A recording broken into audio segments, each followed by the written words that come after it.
Good evening, and welcome to another one of my episodes of A Verse a Day Keeps Islam Away. Today I would like to talk about something called abrogation and nasakh. Abrogation is a fascinating process that Muslim scholars have come up with in order to prevent themselves or prevent the Quran from contradicting itself. Abrogation, which sort of takes over a previous verse if one contradicts the other. It's al-nasikh wal-mansukh, the verse which abrogates and the verse which has been abrogated.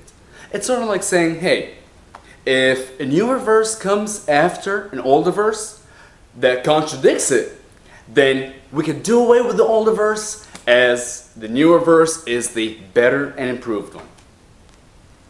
Let's take a little look at this and see. I would actually like to speak about abrogation directly from Al-Quran. Okay? First thing I'd like to go to is Surah Al-Baqarah, Al-Quran, Surah number 2, verse number 106. Whatever communications we abrogate or cause to be forgotten, we bring one that is better or like it. Do you not know that Allah has power over all things? So in this verse it's very clear that every now and then Allah might decide, hey, you know what I told Muhammad is not really what I really intended to tell him, or I changed my mind, or you know what, I got a better one for you, get better verse, better surah. So it's okay. He will abrogate the previous one and give you a better one. Now, let us move on to a different surah. Surah Al-Hajj, the pilgrimage. Al-Quran, book number 22, verse number 52. And we did not send before you any apostle or prophet, but when he desired, the shaitan made a suggestion respecting his desire. But Allah annuls that which the shaitan casts. Then does Allah establish his communication, and Allah is knowing and wise. Before I move on, I just want to mention the Arabic for this one, because in the previous verse it actually mentioned the word abrogation in it. Yes, we abrogate. However, this one, it talks about, but Allah annuls. That's how it's translated.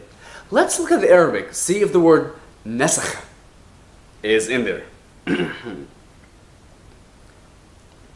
وَمَا أَرْسَلْنَا مِنْ قَبْلِكَ مِنْ رَسُولٍ وَلَا نَبِيٍّ إلا إذا تمنى الشيطان في أمنيته فينسخ الله ما يلقي الشيطان ثم يحكم الله آيته والله عليم حكيم. It actually uses the word abrogation in Arabic. So it's actually saying that God will realize that a previous verse has actually been given by the shaitan, by the devil, and then he'll say, oh my God, or oh my me. This verse has been given by the devil, therefore I must give a different verse. So tell me, Muhammad, how do we know which verses were given to you by the shaitan, which verses were given to you by Allah? If every now and then Allah realizes 50, 60 chapters later that, hey, one of these verses slipped by from a shaitan, he's going to abrogate it and clean it up. Does that not sound a little preposterous to you? Alright, one last thing I'd like to mention is, a few days ago I made a video, and the video was about Islamic tolerance of other religions. I mentioned in it Surah number 109, Surah Al-Kafirun, in which it was mentioned that to you be my religion, to me be my religion, and I'm not going to go through the whole thing again, you can look at it. But essentially it's a laissez-faire type of attitude. You do whatever you want and I will do whatever I want. And this one is one of the very last surah Surah number 109 in the Quran. Therefore, obviously, it abrogates everything before it. Everything that says about اقتلوا الكفار, kill the non-believers, fight, do not take Christians or Jews as friends, hate the Jews, kill the Christians. It abrogates every single one into a loving, final verse of peace. I learned something new today.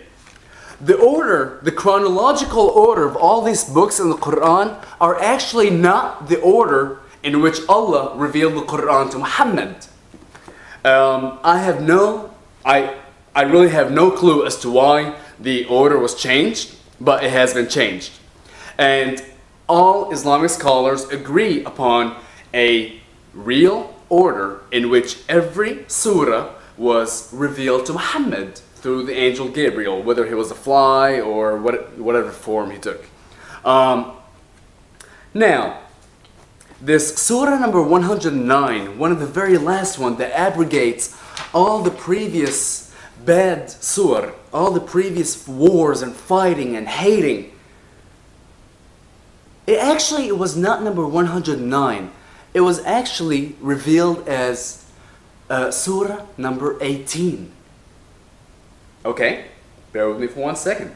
Now, let's look at one of the most violent and cruel surah, like Surah Al-Anfal or Al-Baqarah.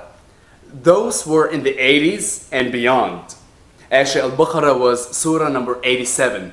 So, don't think right now that just because a verse appears later in the Quran physically, chronologically, the way you see it, is what abrogates. It's what yansakh ma qablahu, abrogates what came before it.